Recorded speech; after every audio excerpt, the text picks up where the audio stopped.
Happy Friday. I'm just sitting here. It's nap time per usual and having a little bit of some of this nectar of the gods.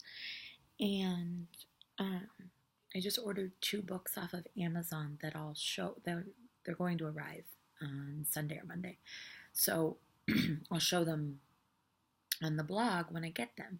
But nonetheless, in my personal mental health research about myself, my medication, my needs, my trauma profile, my PTSD diagnosis, for lack of a better word. I had yet to actually need. Sorry about.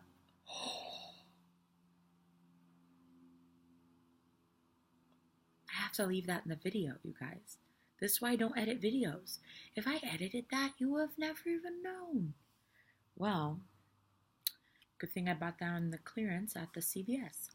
Anyway, back to the books. So, through my mental health research for myself, this is all my personal research for my healing.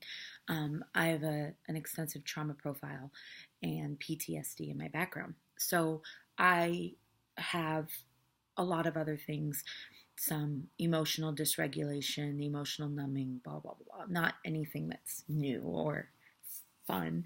But anyway, what I had been reading in another book about rewiring your brain and neurobiology and anxiety's effect on the chemistry of your brain is this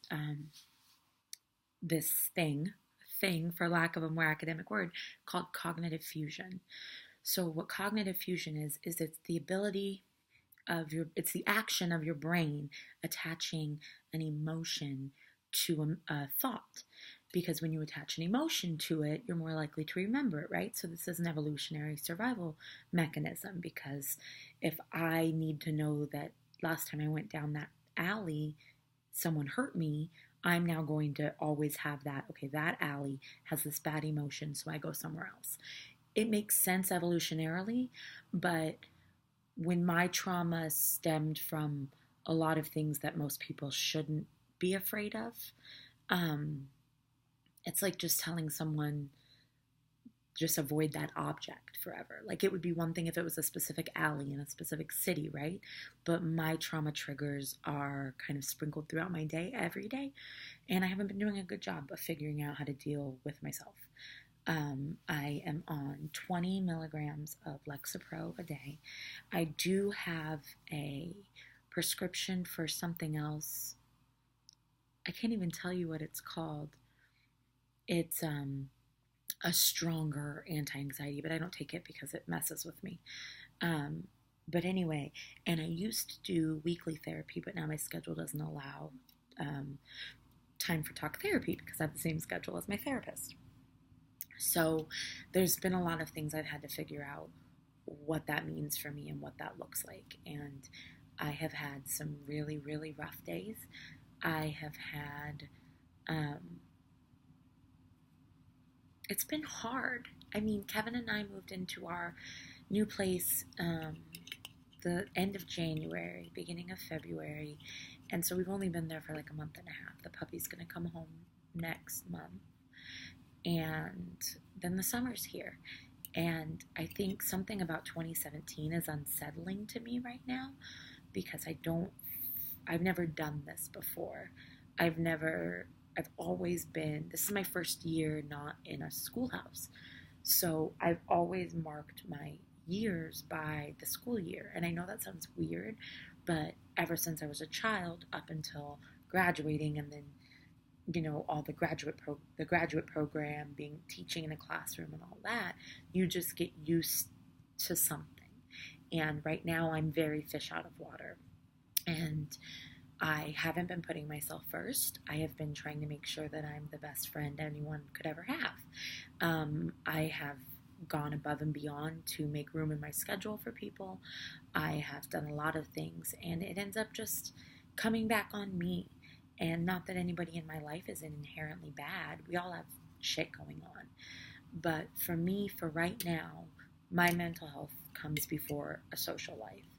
And my ability to manage my day-to-day operations is more important than us going to grab a coffee. And I hate to say this, it sounds so harsh, but it's like really fucking hard to be me sometimes.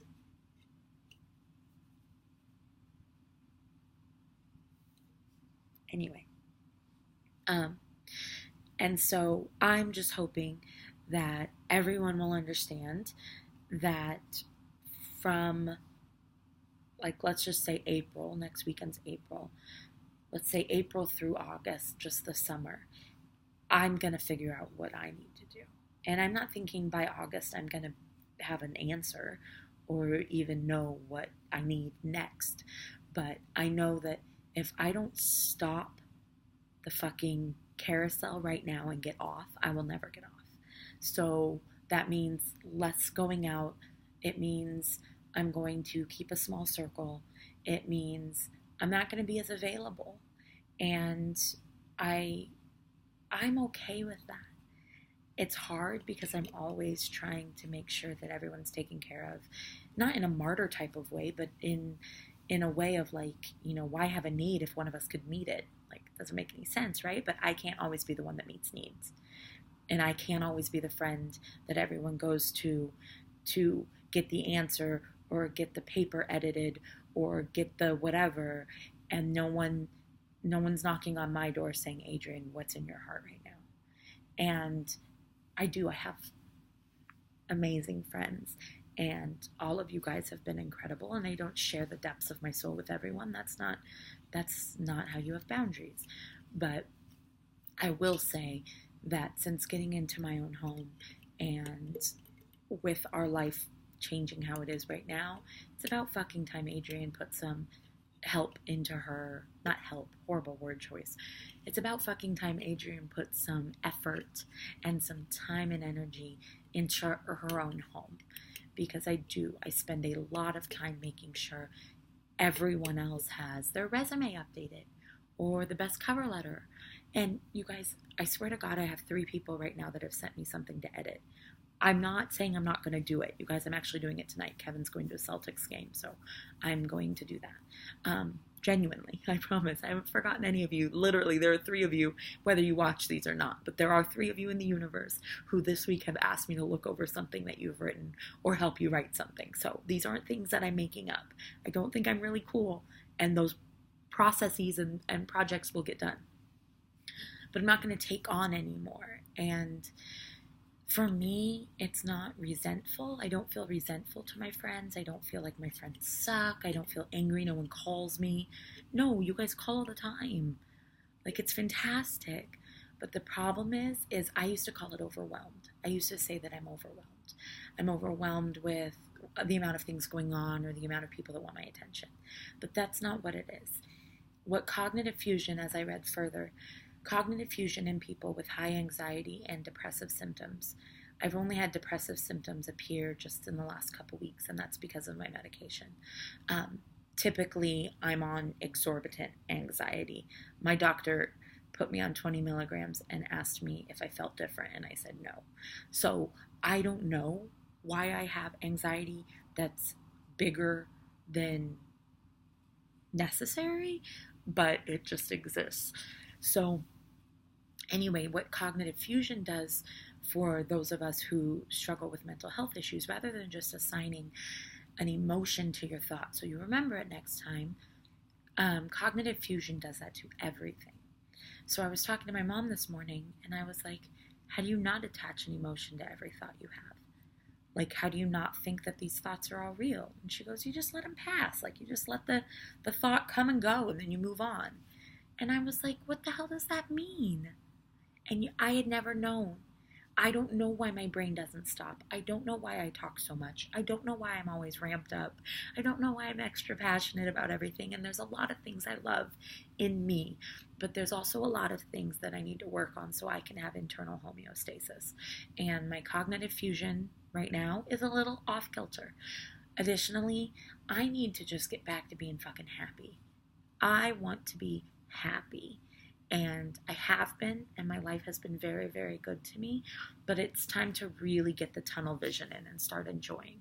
Because I have my hands in too many baskets right now, and it's distracting. So I love you all. if you guys are dealing with anxiety, depression, mental health issues, or whatever, we can chat about it or we cannot. It's not my business. I kind of just put these things up here because I'm fascinated by my own growth. And when I go back and read my first few posts that I posted on this blog, I really love seeing who I've become today. So I make these for myself like a living scrapbook. So if it helps you, it helps. If it doesn't help you, I hope something will. And I hope you have a wonderful weekend. And if you think of me this weekend, wish me luck. I'm going to be alone. I'm going to clean my house. I'm going to watch a movie. I almost said drink a bottle of wine, and then I was like, I kind of just want another Diet Coke.